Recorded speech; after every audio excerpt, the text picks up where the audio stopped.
ଖଳା ବାରିରେ ଖଳନାୟକ ଖେଳିଲା ଖତରନାକ ଖେଳ। ଧାନ ଧୂଳି ଉଡ଼ିଲା, ଜୀବନ ଚାଲିଗଲା। ସାମାନ୍ୟ କଥାରୁ ମାରିଦେଲେ।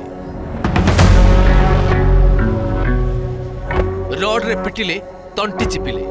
କ୍ରୋଧରେ ମଣିଷ ଭୁଲିଲା ହିତାହିତ୍ୟ ଜ୍ଞାନ।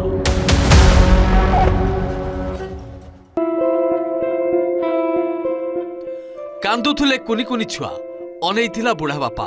ସ୍ତ୍ରୀ ମଥାରୁ ପୋଛିଦେଲେ ଲାଲ ଟକଟକ ସିନ୍ଦୁର।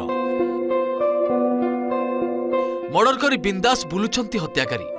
ନାହିରେ ତେଲ ପକାଇ ବସିଛି ଭଦ୍ରକ ପୋଲିସ। ଦର୍ଶକ ବନ୍ଧୁ, ଏ ବୁଢ଼ା ବାପାଟିକୁ ଥରେ ଦେଖନ୍ତୁ। ପରିବାର ଲୋକ ପୁଅ ମୃତ୍ୟୁର କଥା ଗଣମାଧ୍ୟମ ଆଗରେ କହିବା ବେଳେ ପଛରେ ଥାଏ ବୁଢ଼ା ବାପା ବିକଳ ହୋଇ ଅନେଇଛି। ସେ ଯେମିତି ବୁଝିପାରୁନି ତା ଜୀବନରେ କ'ଣ ସବୁ ଘଟି ଚାଲିଛି।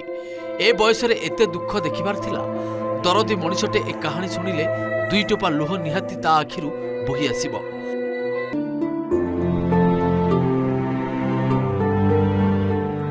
ଦର୍ଶକ ବନ୍ଧୁ, ଏ ବୁଢ଼ା ବାପାଟିର ଏବେ ସବୁ ଯେମିତି ସରିଯାଇଛି। ତା ଆଗରେ ତା ପୁଅକୁ ହତ୍ୟା କରାଯାଇଛି। ପୁଅ ହତ୍ୟାକାରୀକୁ ଧରିବା ପାଇଁ କୁନି କୁନି ନାତି ନାତୁଣୀ ବହୁ ସହ ପୁରା ପରିବାରକୁ ନେଇ ସେ ଆସିଛନ୍ତି ପୋଲିସ ପାଖକୁ ନେହୁରା ହେବାକୁ। ସନ୍ଧ୍ୟା 6:30ରୁ 7 ଭିତରେ ମୋର ସାନାପା ପୁଅ ବିଜୟ ବେହେରା ଏବଂ କମ୍ବୁନାଥ ବେହେରା, ସୁରେନ୍ଦ୍ର ବେହେରା ଏମାନେ କାଲି ସର୍ବଗିଳା ମେସିନରେ ଧାନ ପେଡ଼ୁଥିଲେ। ବିଜୟ ବେହେରା ବି ଧାନ ପେଡ଼ୁଥିଲେ।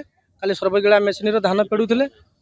ଆଉ ତାଙ୍କର ସେ ଯେଉଁ ମାନଗୋବିନ୍ଦ ବେହେରା ଆସିଲେ, ଆସିକି କହିଲେ ଆଉ ମେସିନ୍ ବନ୍ଦ କର। ମୋ ଭାଇ କହିଲା କ'ଣ ପାଇଁ ମେସିନ୍ ବନ୍ଦ କରିବି?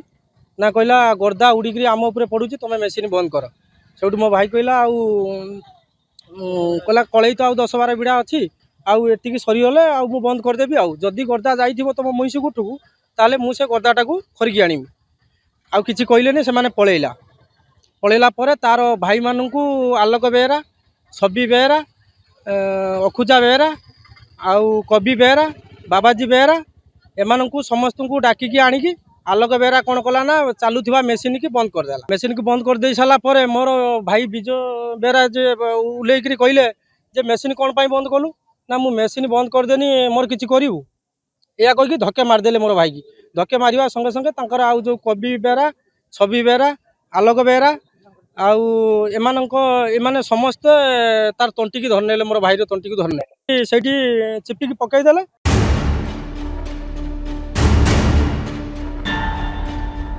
28 ଜାନୁଆରୀ 2026 ସେଦିନ ସନ୍ଧ୍ୟାରେ ଧାନକଟା ମେସିନ୍ରେ କଟା ଧାନକୁ ଆଣି ଅମଳ କରୁଥିଲେ ଭଦ୍ରକ ପିରହାଟ ଥାନା ଅନ୍ତର୍ଗତ ଶ୍ୟାମସୁନ୍ଦରପୁର ଗାଁର ବିଜୟ ବେହେରାଙ୍କ ପରିବାର। ପାଖରେ ମଇଁଷି ଗୋଠ ଥିବାରୁ ଧାନ ଧୂଳି ଉଡ଼ି କୁଆଡ଼େ ଗୋଠକୁ ଚାଲି ଯାଉଥିଲା। ତେଣୁ ମଇଁଷି ଗୋଠ ମାଲିକ କଲ୍ୟାଣ ବେହେରା ଓ ତାଙ୍କ ପରିବାର ବିଜୟଙ୍କ ପାଖକୁ ଆସି ପାଟିତୁଣ୍ଡ କରିଥିଲେ। ବିଜୟ କିଛି କହିବା ପରେ ସେମାନେ ଆହୁରି ରାଗି ଯାଇଥିଲେ। ପରେ ଯୁକ୍ତିତର୍କ ବଢ଼ିବାରୁ କଲ୍ୟାଣ ବେହେରାଙ୍କ ପରିବାର ବିଜୟଙ୍କ ତଣ୍ଟି ଚିପି ଦେବା ସହ ଲୁହା ରଡ୍ରେ ତାଙ୍କୁ ଆକ୍ରମଣ କରିଥିବା ଅଭିଯୋଗ ହୋଇଛି। ବିଜୟ ସେଠାରେ ଚେତା ହରାଇବା ପରେ ତାଙ୍କୁ ତିହିଡ଼ି ମେଡିକାଲକୁ ନିଆଯାଇଥିଲା, କିନ୍ତୁ ଡାକ୍ତର ତାଙ୍କୁ ମୃତ ଘୋଷଣା କରିଥିଲେ। ମୃତ ବିଜୟଙ୍କ ପରିବାର ଏନେଇ ପିରହାଟ ଥାନାରେ ଅଭିଯୋଗ କରିଥିଲେ ବି ପୋଲିସ ଏଯାଏଁ କୌଣସି କାର୍ଯ୍ୟାନୁଷ୍ଠାନ ଗ୍ରହଣ କରିନଥିବାରୁ ପରିବାର ଲୋକ ନ୍ୟାୟ ପାଇଁ ଏସ୍ପିଙ୍କ ଦ୍ୱାରସ୍ଥ ହୋଇଛନ୍ତି।